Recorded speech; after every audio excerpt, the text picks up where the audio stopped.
করলাম, যদি হিম্মত থাকে এটা জায়েজ প্রমাণ করে দেখা। ভাই, এরপরে আমি যখন প্রতিবাদ করা শুরু করলাম, এক আধা মৌলবী হাদিস তো ভুল পড়েছে, পুরো হাদিস পড়েনি, ভুল ব্যাখ্যা করেছে। আমি লাইভে এসেছিলাম ছবি ছাড়াই। এই 786 এরা জানে, 786 আমি তার চরম প্রতিবাদ করেছিলাম। ভদ্রলোকেরা যখন ওই হাদিসের আর কোনো প্রতিবাদ করার সুযোগ পেল না, তখন দেখলাম ওই আধা মৌলবী, যার এতটুকু ন্যূনতম কাণ্ডজ্ঞান আছে বলে আমার জানা নেই, সে বলছে 37 বছর শিক্ষকতা করে শুধু মুসা নবীর জীবনী বলতে শিখেছ। আস্তাগফিরুল্লাহ। ওরা তো কুয়োর ব্যাঙ, থাকে তো কুয়ায়। আল্লাহ আপনাদের দোয়ায় আমাকে সারা ভারতবর্ষ, বাংলা, আসাম, ত্রিপুরা, বাংলাদেশ, গোটা ভারতবর্ষ চষে বেরিয়েছি। ওই ভদ্রলোককে জিজ্ঞেস করবেন যে উলুবেড়িয়া মাদ্রাসায় তাদের সেই গুরু পড়াশুনো করত।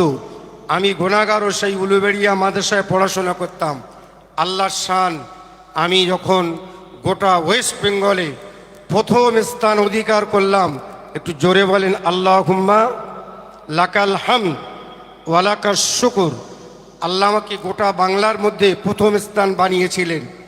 ওই ভদ্রলোককে জিজ্ঞেস করবেন, আমি এক টানা এক নাগাড়ে মাঝখানে একটা বছর বাদ দিয়ে 16 বছর ধরে উলুবেড়িয়া মাদ্রাসায়, যেখানে 100 লোকের মধ্যে অন্তত 60 থেকে 65 ভাগ শিক্ষিত মানুষ, হাজার হাজার অন্তত 50,000 মানুষ তারা জলসায় থাকে, আমি গুনাহগার এক টানা 17 বছর সেই মজলিসে ওয়াজ করি। গত বছরেও ওয়াজ করে এসেছি। আমি যদি শুধু মুসা নবীর জীবনী বলতাম, তাহলে ওরা কি 17 বছর আমাকে দাওয়াত করত? আর সেখানে আমার ওস্তাদরা বসে, আমি গর্ব করি না, আল্লাহর শুকরিয়া আদায় করি, যাদের কাছে আমি পড়েছি তাদের পায়ের ধুলোর যোগ্যতাও আমার নেই, তারপরও আমার ওস্তাদরা বসে বসে ওয়াজ শুনতেন। আর আমি যখন জলসা করে নামতাম, আমার একজন ওস্তাদ ছিলেন মুফতি আজম সাহেব, উনি আমার পিঠ চাপড়ে দিয়ে বলেছিলেন, আবু বকর, আল্লাহ তোমার হায়াতে বরকত দিন। একটু জোরে বলেন আল্লাহুম্মা আমিন। যখন প্রতিবাদ করার কিছু খুঁজে পেল না, ভদ্রলোক তখন আদা মৌলবী তখন বলল, এ মুসা নবীর জীবনী ছাড়া আর কিছুই বলতে পারে না। এই সারা বাংলা, মেদিনীপুর থেকে নিয়ে বাঁকুড়া জেলা, ওই বাঁকুড়া জেলা ফুরফুরা শরীফের পীর আল্লামা কালিমুল্লাহ সিদ্দিকী হুজুর রহমতুল্লাহ আলাইহির জীবদ্দশা থেকে আজও পর্যন্ত সেই বাঁকুড়া জেলায় 7ই চৈত্র জলসাতে আমি যাই। এবছরও রমজান হলেও আমার দাওয়াত আছে।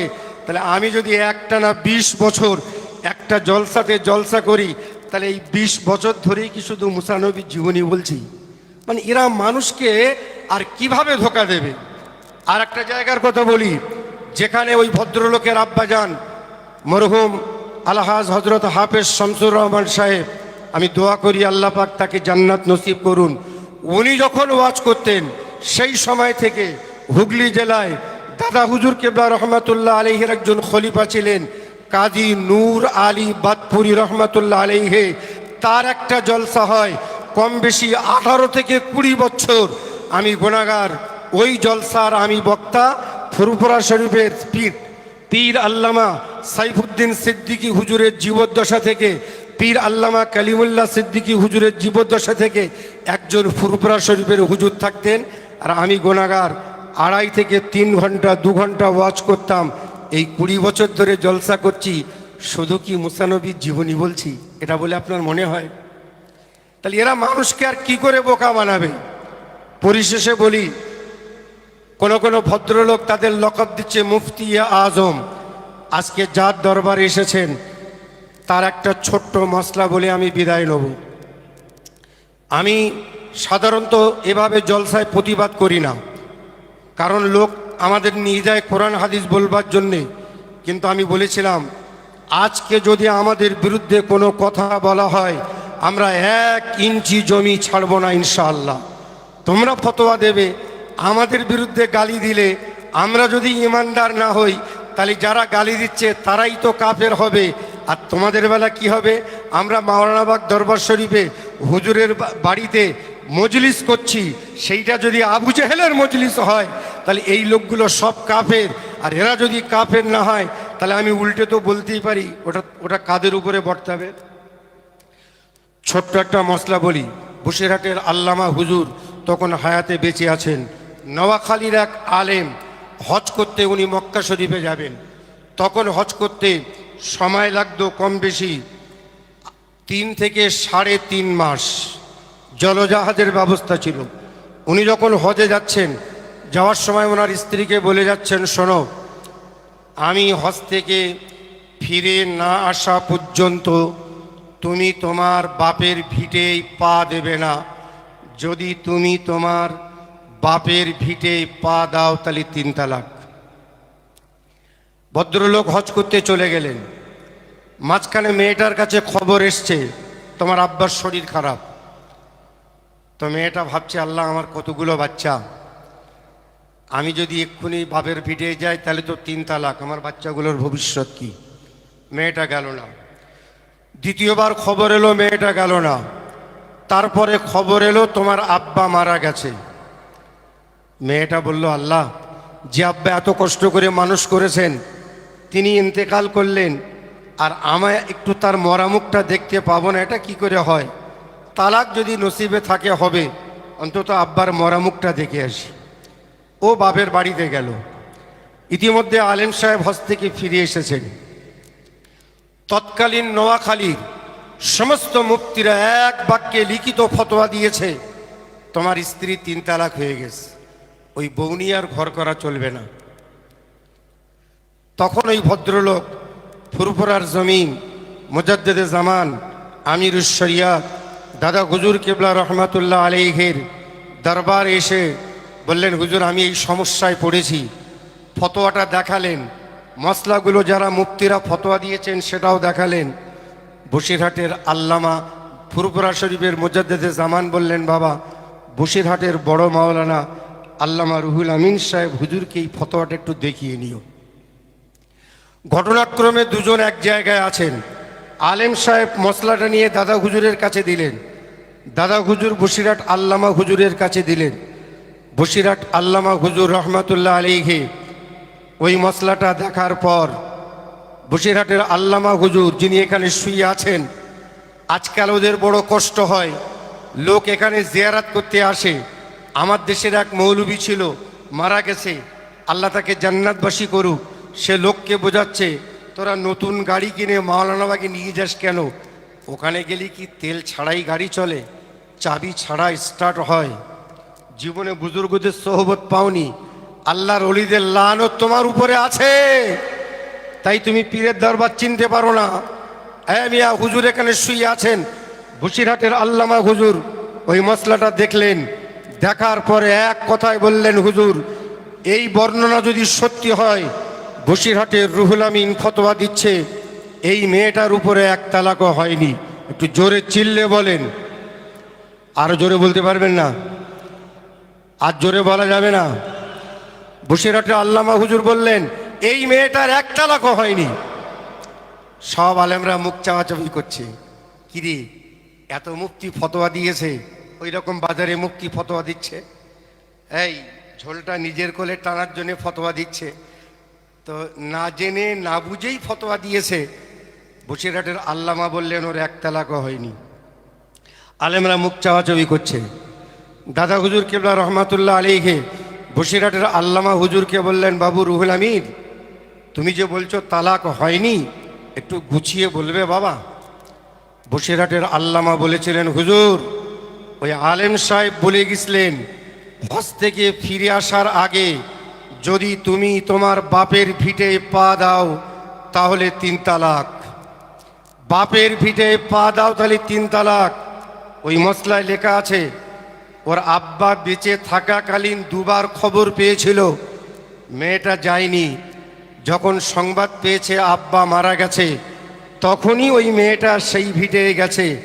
শরীয়তের মশলা অনুযায়ী একটা লোক ওই সময় পর্যন্ত দুনিয়ার জমি বাড়ি গাড়ির মালিক হয় যতক্ষণ পর্যন্ত সে হায়াতে বেঁচে থাকে।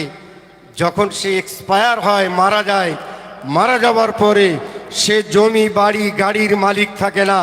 অতএব মেয়েটা যদি তার আব্বার ইন্তেকালের পরে ওই ভিটেই যেয়ে থাকে, তাহলে কখনো ওই মেয়েটা তার বাপের ভিটে যায়নি, কারণ অলরেডি সে এক্সপায়ার।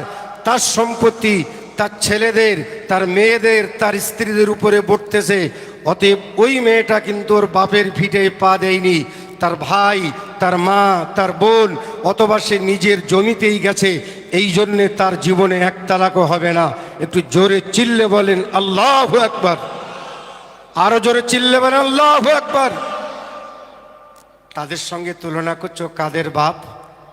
যারা 100 মশলা দিলে তার মধ্যে 20টা ভুল থাকে। বসিরহাট আল্লামা হুজুর জীবনে একটা ভুল মশলা দিয়েছিলেন, যদি প্রমাণ করতে পারেন আমি সারা জীবন তার গোলামি করব।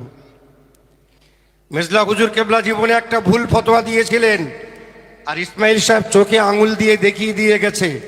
আর দুটো মশলা আমি আপনাদেরকে বলে দিয়েছি অন ক্যামেরা। এরপরে যদি তাদের সাহস থাকে আমার সঙ্গে বসবে। ওরা ঘন ঘন বলে আমাদের সঙ্গে বসবি, কোথায় বসবি আয়।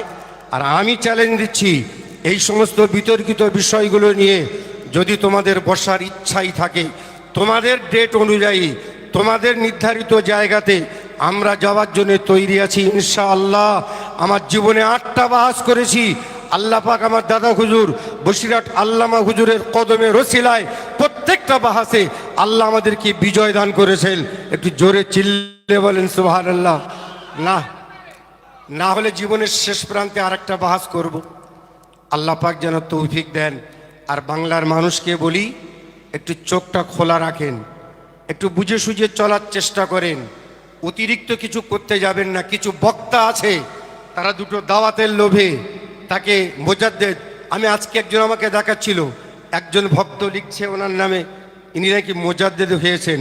একটু জোরে বলেন নাউজুবিল্লাহ। এই কমেন্টে আমাকে দেখাচ্ছিল একটুখানি, তার ভক্তরা অলরেডি বলা শুরু করেছে মোজাদ্দেদ। এটা কি আল্লাহ নবীর ওই হাদিসের খেলাফ না? আল্লাহ পাক আমাদের সঠিক বুঝদান করুন। এই কথা বলে সকলকে আন্তরিক মোবারকবাদ জানিয়ে আমি এখন বিদায় নিচ্ছি। কারো সময় নষ্ট করতে চাই না। আপনারা মাওলানাবাগ দরবার শরীফে আসবেন, এটা হুজুরের দরবার, এটা অন্য কারো দরবার নয়। তার এখানে আসবেন, জিয়ারত করতে আসবেন, দান করবেন। এই পয়সাগুলো উন্নয়নের কাজে ব্যবহার হবে, ব্যক্তিগত কারো পকেটে যাবে না, এই গ্যারান্টি আমি দিচ্ছি। আল্লাহর শান। আপনারা আসবেন, দান করবেন, এখানে হুজুরের মাজার জিয়ারত করবেন। এই কথা বলে সকলকে আমার আন্তরিক মোবারকবাদ জানিয়ে আমি এখানেই শেষ করছি। ওমা আলাইনা ইল্লাল বালাগ। আসসালামু আলাইকুম ওয়া রাহমাতুল্লাহ।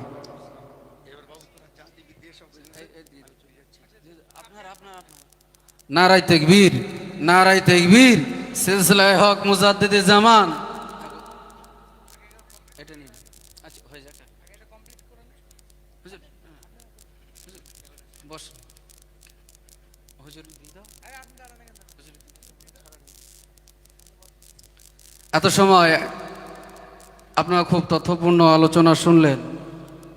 আপনারা অনেকেই সবাই চেনেন কি জানি না, আমাদের এই ওস্তাদ হুজুর, যিনি প্রাক্তন শাইখুল হাদিস বসিরহাট বিখ্যাত আমিনিয়া মাদ্রাসার এবং বর্তমান জাহিদাতুল বানাত বালিকা মাদ্রাসার মহতামিম আলহাজ হযরত মাওলানা মুফতি আবু বকর সাহেব হুজুর দামাত বরকাতু। হুজুর আপনাদের কাছে খুব তথ্যপূর্ণ আলোচনা রেখেছেন। বিশেষ করে আমাদের বোঝাতে চেয়েছেন যে আমরা যেন নিজেদের পথভ্রষ্ট যেন না হই, আমরা যেন পথভ্রষ্ট না হই। আল্লাহ পাক কবুল করেন। এখন আমাদের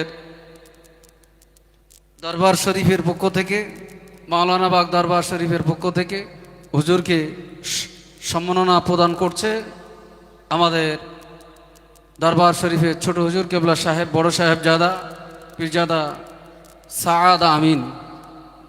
নারায়ে তাকবীর, নারায়ে তাকবীর, নারায়ে তাকবীর। এখন একসঙ্গে দিই, একসঙ্গে আমাদের সিলসিলায়ে হক ফুরফুরা শরীফের কিছু বিশেষ ওলামা হযরতদেরকে সম্মাননা প্রদান করছে। আপনারা এক মিনিট, একটু সামনে আসেন, সামনে আসেন, দাঁড়িয়ে যান, হাফেজ সাহেব দাঁড়িয়ে যান, একসঙ্গে লাগিয়ে একসঙ্গে দাঁড়িয়ে যান।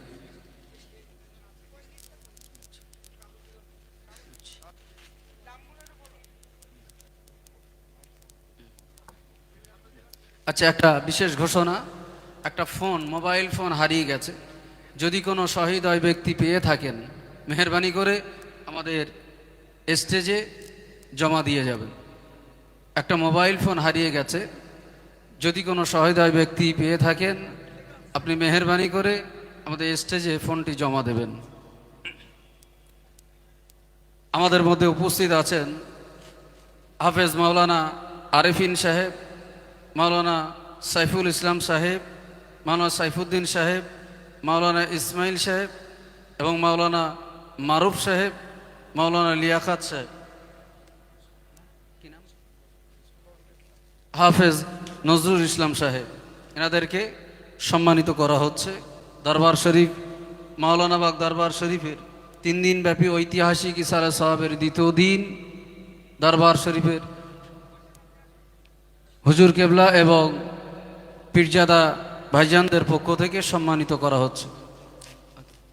এবং আমাদের মাঝে পরপরই এখনই বক্তব্য রাখবেন বাংলার আরও একজন প্রখ্যাত আলেমে দ্বীন জনাব আল্লাহ হযরত মাওলানা রুহুল কুদ্দুস সাহেব, জনাব আল্লাহ হযরত মাওলানা রুহুল কুদ্দুস সাহেব তিনি বক্তব্য রাখবেন। আপনারা যারা ইতিবিক্ষিপ্ত ঘোরাঘুরি করছেন সকলে মাহফিলে এসে ধীর স্থিরভাবে বসেন। একের পর এক ওলামা হযরতগণ আপনাদের খেদমতে আসবেন। বিশেষ করে মিডিয়া বুরুজ থেকে জনাব আল্লাহ হযরত মাওলানা মনোয়ার হোসেন সাহেব হুজুর তিনি এসেছেন, তিনিও সময় মতো আপনাদের খেদমত ইনশাল্লাহ আসবেন।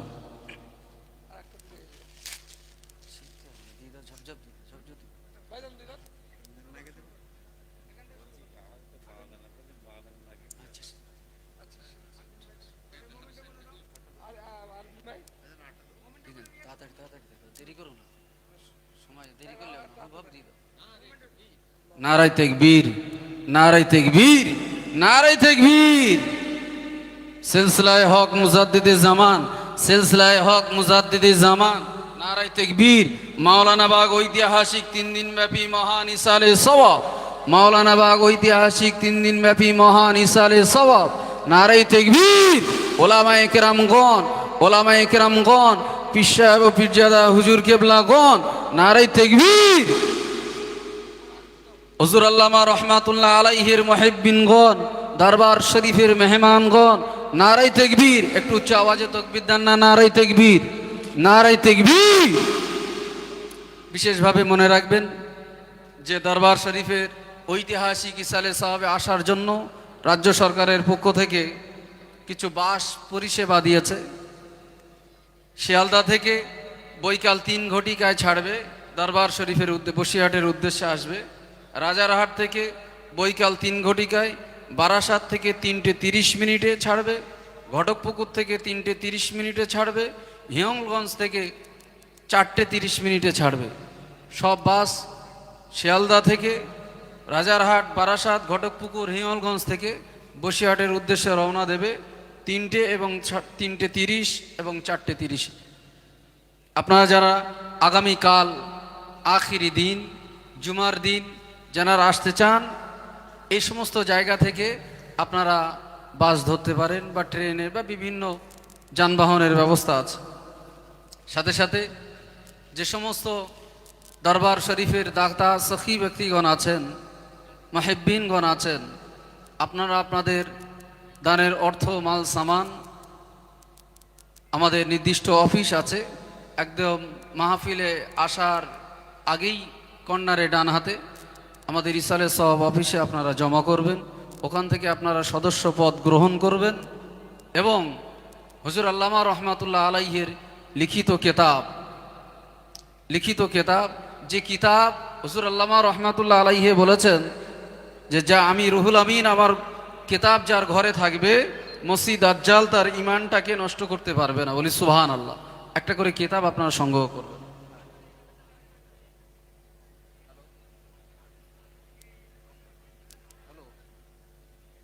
এখন আপনাদের কাছে একটা হুজুর আল্লামা রহমতুল্লাহ আলাইহির শানে একটা কবিতা পাঠ করে শোনাচ্ছে আমাদের বন্ধুবর ভাই রমজান আলী সাহেব, এবং পরপরই মাওলানা রুহুল কুদ্দুস সাহেব হুজুর তিনি আপনাদের কাছে ওয়াজ ও নসিহত করবেন।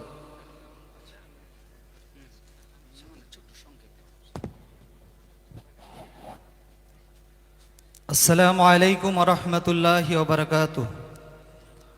উপস্থিত 3 দিনব্যাপী ঐতিহ্যমণ্ডিত ঐতিহাসিক বসিরহাট মাওলানাবাগ দরবার শরীফের বাৎসরিক ইসালে সাহাবের শ্রদ্ধেয় সভাপতি, অনুষ্ঠানের সঞ্চালক, ওলামা হজরতগণ, হাজিরিনে মজলিস, আমরা যারা আজকের এই সুন্দর পাক পবিত্র মাহফিলে একত্রিত হয়েছি, যে স্রষ্টা আল্লাহ পাক রব্বুল আলামিন আমাদেরকে একটি পূর্ণ মজলিসে বসার তৌফিক এনায়েত করেছেন।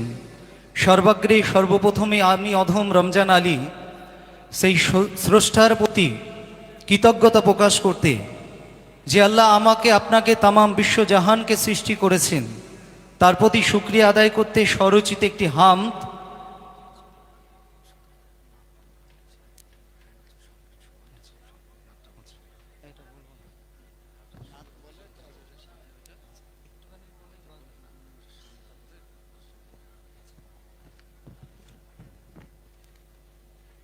তো সময় খুবই সংকীর্ণ।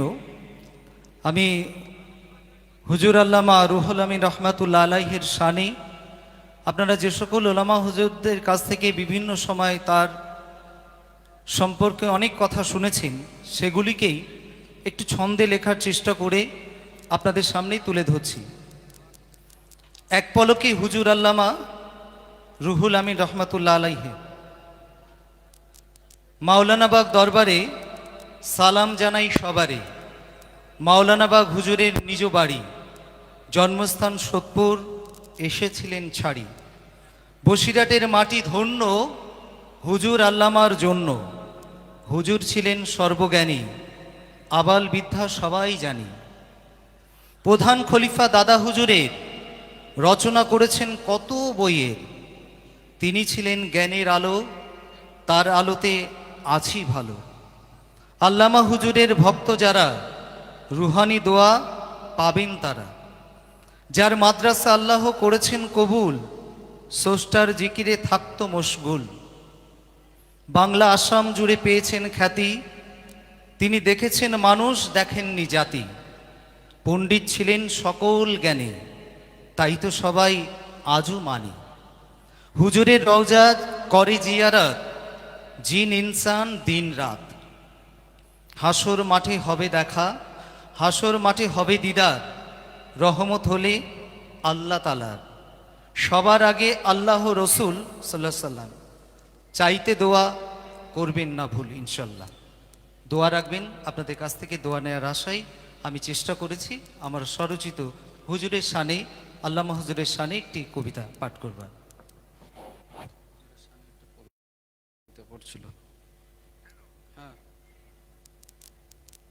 এখন আপনাদের সম্মুখে ওয়াজ ও নসিহত করছেন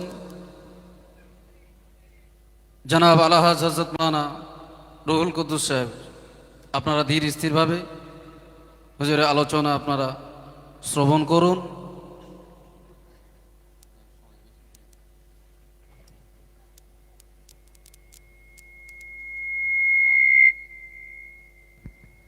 আসসালামু আলাইকুম। আসুন একটু একদম তাহাজ্জুদের পূর্ণময় সময় রসুল্লাহর শানে একটু সালাতুস সালাম নিবেদন করিয়া নবী সালামুন আলাইকা ইয়া রাসূল, সালামুন আলাইকা ইয়া হাবিব, সালামুন আলাইকা সালাওয়াতুল্লাহি।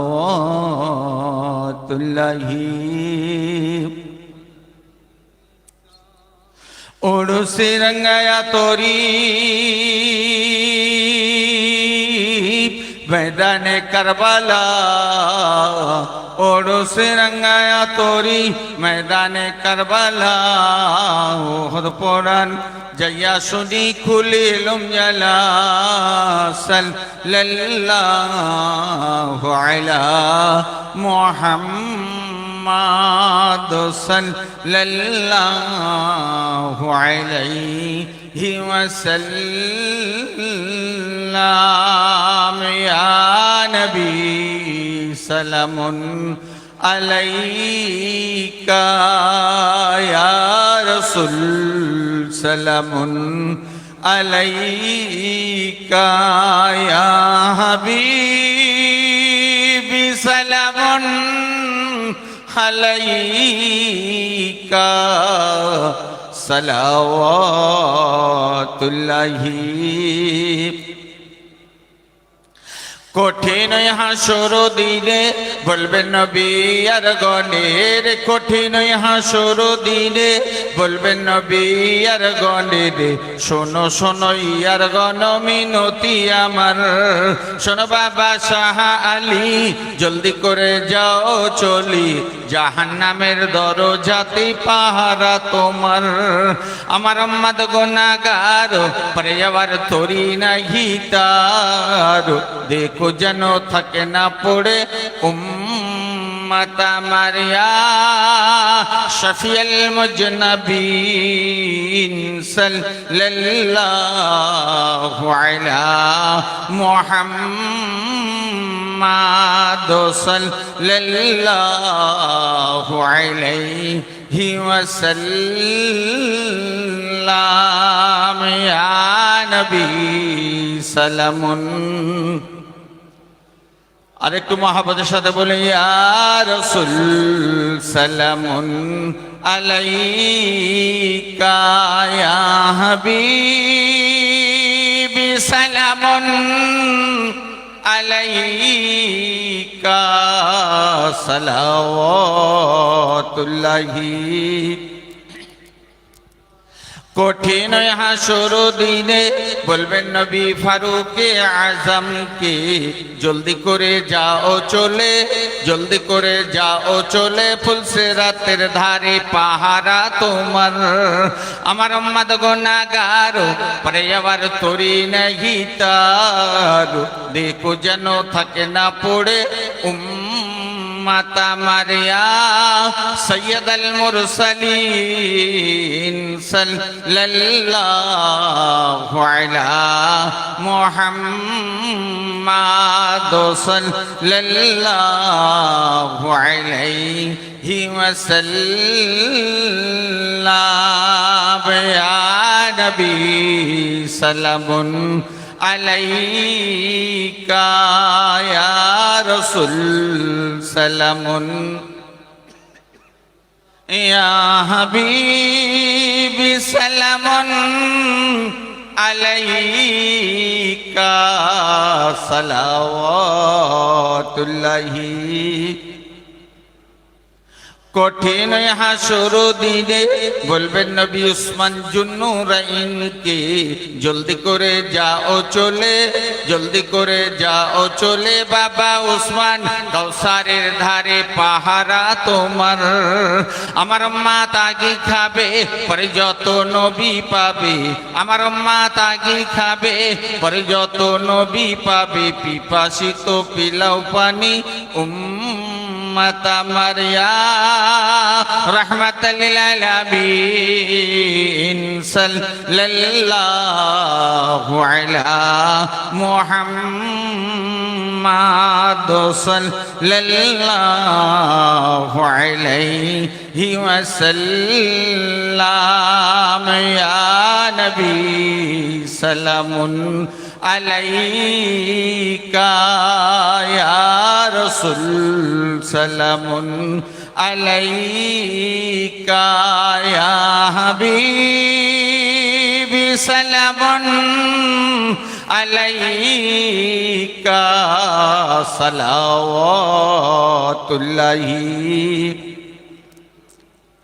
কঠিন হাসর দিনে বলবেন নবী সিদ্দিকুল আকবর কি, জলদি করে যাও চলে, জলদি করে যাও চলে বাবা বকর, মিজানের ধারে পাহারা তোমার।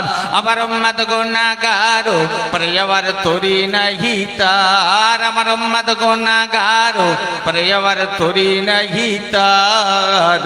দেখো যেন থাকে না পড়ে মাতামার নাকি কম হলে পরে হাত দিয়ে দিবেন ঠেলে, পার করিয়া নিব আমি উম্মত গুনাহগার। ইয়া শফিউল মুজনবিন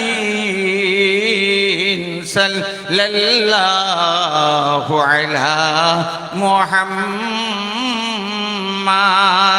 সাল্লাল্লাহু আলাইহি ওয়াসাল্লাম। ইয়া নবী সালামুন আলাইকা, ইয়া রাসূল সালামুন আলাইকা, ইয়া হাবিবি সালামুন আলাইকা, সালাওয়াতুল্লাহি আলাইকা ইয়া রাব্বি।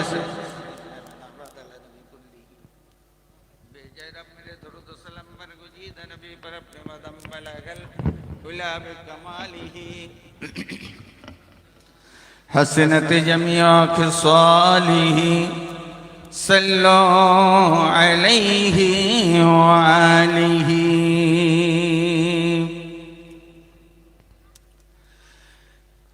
نحمده ونصلي على رسوله الكريم.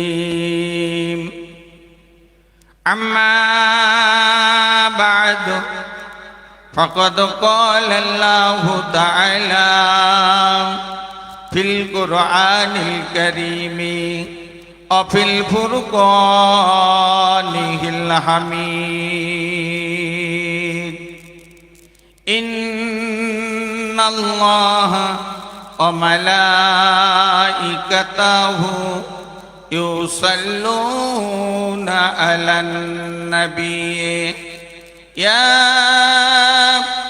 أيها الذين آمنوا صلوا عليه وسلموا تسليما. درود اللهم صل على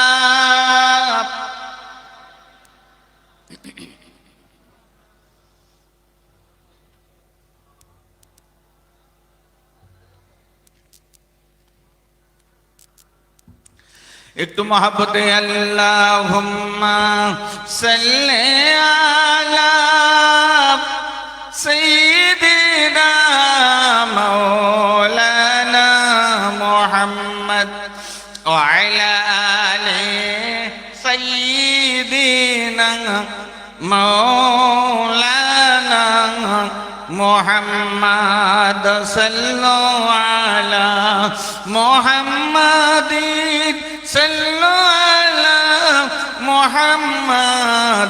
हर दम ज़बान से निकलो पाक नामे मोहम्मद. अल्लाहुम्मा सल्ली अला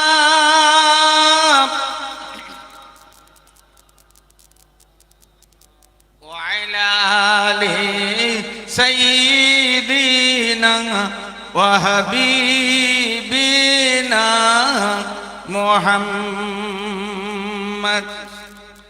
رسول আমার ভালোবাসা, রসুল আমার আলো রসা, রসুল আমার প্রেম বিরহের মূল আলোচনা,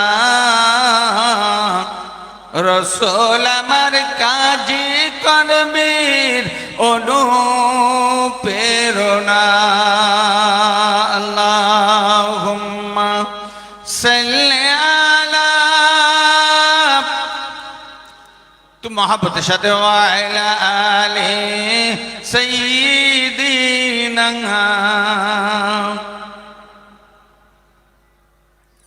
যখন দারুণ দুঃখ নামে আমার জীবন জুড়ে, যখন দারুণ দুঃখ নামে আমার জীবন জুড়ে, বিপদ আপদ মুসিবতে মরি পুড়ে পুড়ে, তখন তোমার শৈশব কৈশোর জুড়ায় যন্ত্রণা। রসুল আমার কাজে কর্মের অনুপ্রেরণা, রসুল আমার ভালোবাসা, রসুল আমার আলোর আশা, রসুল আমার প্রেম বিরহের মূল আলোচনা। রসুল আমার কাজে কর্মের অনুপ্রেরণা। আল্লাহুম্মা সাল্লি আলা মাওলানা মুহাম্মদ ওয়া আলা আলি সাইয়্যিদিনা। যখন দারুণ দুঃখ নামে আমার জীবন জুড়ে, বিপদ মুসিবতে মরি পুড়ে পুড়ে, তখন তোমার বদর জুড়ায় যন্ত্রণা। রসুল আমার কাজে কর্মের অনুপ্রেরণা, রসুল আমার ভালোবাসা, রসুল আমার আলোর আশা, রসুল আমার প্রেম বিরহের মূল আলোচনা। রসুল আমার কাজে কর্মের অনুপ্রেরণা। দরুদ আল্লাহুম্মা সাল্লি আলা মাওলানা মুহাম্মদ ওয়া আলা আলি সাইয়্যিদিনা ওয়া হাবিবিনা মুহাম্মদ। فقد قال الله تعالى في القرآن الكريم وفي الفرقان الحميد قد جاءكم من الله نور وكتاب مبين صدق الله المولانا العظيم। সদ্যভাজন সঞ্চালক সভাপতি সাহেব, দরবার শরীফের আলা হযরত মোহতারাম হুজুর কেবলাগণ, তৎস ফিজাদা ভাই সাহেব হুজুর কেবলাগণ, ফুরফুরা শরীফ থাগত আওলাদ মুজাদ্দিদ হুজুর কেবলাগণ, উপস্থিত ধর্মপ্রাণ ইসলাম দরদি সুদী সাধক মণ্ডলী, আমার বাবাজি ভাইরা, নবী প্রেমিক ওলি প্রেমিক আল্লাহ ওয়ালা গণেরা, আল্লাহ পাকের দরবারে অসংখ্য শুকরিয়া যে আল্লাহ পাক আল্লাহর ওলির মহব্বত ও ভালোবাসায় পবিত্র শাবান মাসের বিদায় জুমার রাত্রিতে একটি বরকতপূর্ণ মুহূর্তে মাওলানা বাগ দরবার শরীফে আমাকে আপনাকে আল্লাহ কবুল করেছেন, ঠিক না বল? তার কারণে আল্লাহ রাব্বুল আলামিনের দরগায় কালেমাত শুকর আদা করি। সকলে উচ্চ আওয়াজে বলি সুবহানাল্লাহি ওয়া বিহামদিহি সুবহানাল্লাহিল আযীম। অতঃপর বিশ্বনেতা বিশ্ব নবী আকা মাওলা রাহবার রহমাতুল লিল আলামিন সাহেবে জুদ ওয়াল কারাম জনাবে হাবিবে লাবিবে তাবিব মোহাম্মদ রসুল্লাহ সাল্লাল্লাহু তাআলা আলাইহি সাল্লাতু সাল্লামের প্রতি অসংখ্য দরুদ ও সালাম, অতঃপর অতি সংক্ষিপ্ত একটি আলোচনা। কেন এই মজলিসে বসে আলোচনা করার মতো ইলেম জ্ঞান কাণ্ড আমার নাই। সকলে যে অর্থে আলেম বলে, আমি আলেম কিনা আল্লাহ পাক ভালো জানেন, আমি জানি ভাই। কেন দীর্ঘক্ষণ সময় ধরে মাগরিবের প্রাক্কাল থেকে প্রখ্যাত ওলামায়ে দ্বীন, মুহাদ্দিস, মুফাসসির, মুবাল্লিগগণ সুন্দর কোরআন হাদিস তথ্য দিয়ে আপনাদের কাছে ওয়াজান। আমি আপনাদের সকলের তাদের জুতোর ধুলোর সমতুল্য নয়, তথাপিও আপনারা যে দরবারে এসেছেন সেই দরবারের ভালোবাসার রুহানি তাওয়াজ্জু ফায়েজ বরকতের আশায় আমি গুনাহগার মোহাম্মদ রুহুল কিছু এসেছি। আল্লাহ পাক আমাকে আপনাকে আমাদের সকলের নসিবে আল্লামা হুজুর রাহমাতুল্লাহ আলাইহি রুহানি তাওয়াজ্জু ফায়েজ বরকত নসিব করে দিক। সকলে বলুন আল্লাহুম্মা আমিন। তো জোরে বলুন না আল্লাহুম্মা আমিন। সংক্ষিপ্ত আলোচনার ভিতরে আমি চলতে শুরু করেছি। কেন এখন ইউটিউবের যুগ, তো মোবাইল খুললে এই যে ইউটিউব চলছে, ফেসবুক ইউটিউবের ভিতরে এখন তো শবে বরাত গেল, শবে বরাত কি ছিল না ছিল এ নিয়ে অনেক আলোচনা হলো। কোরবানি আগামীতে রমজানুল মুবারকের মাস আসছে, তারাই 1 রাকাত করবে না 12 রাকাত করবে না 20 রাকাত করবে, এ নিয়ে ঠেলাগুতো হতে শুরু করেছে। আর আমার ঘরের ছেলেরা এখন এরা ইউটিউবে ইউনিভার্সিটির সব ছাত্র হয়েছে। হুজুর এত কষ্ট করে 20 রাকাত পড়া যাচ্ছে, ওই তো হুজুর বলেছে, বুঝতে পেরেছেন? আপনাদের পিছনে একটা কথা মনে করিয়ে দিই। আল্লাহ হযরত পীরজাদা আল্লাহ